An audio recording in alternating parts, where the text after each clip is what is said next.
Hi என் இனிய உறவுகளே, friends. இன்றைக்கி நான் எங்கே போனேன்னு பார்த்தீங்கன்னா, இன்றைக்கி கங்கை கொண்ட சோழபுரம் போனேன். இன்றைக்கி அங்கே போய் சாமி தரிசனம் பண்ணிவிட்டு வந்தேன். அதுக்காக தான் இந்த வீடியோவை போட்டேன். நீங்களும் பாருங்கள். நீங்களும் முடிஞ்சால் இந்த கோயிலுக்கு ஒரு முறை போய்ட்டு வாங்க, ரொம்ப அழகாக இருக்குது.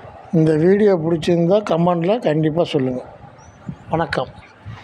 ஏங்க உங்களை காலையில் காய் தானங்க வாங்கிட்டு சொன்னேன் சாம்பார் வைக்க. இன்னைக்கு காய் தானே வாங்கிட்டு சொன்னேன் உங்களை சாம்பார் வைக்க. ஆமாம், நீங்கள் பட்டே பாவக்காய் வாங்கியாந்து போட்டு போயிட்டீங்க. இன்னைக்கு வெள்ளிக்கிழமை பங்குனி ஊத்துறோம். ஏன் பங்குனி ஊத்துறதுல பாவக்காய் சமைக்கக்கூடாது கசப்பு? அப்புறம் என்னய்யா இன்னைக்கு நல்ல நாள் அது கசப்பு செய்வாங்க. அப்படியா? ஆமாம், அதே பாவக்காய் குழம்பு வச்சையா.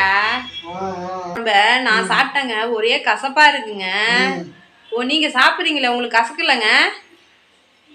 என்னத்த சொல்றது, கல்யாணம் ஆன நாள்லேருந்து வாழ்க்கையே கசப்பா இருக்கு. இந்த பாவக்காய் கசப்பு வந்து என்ன பண்ண போகுது?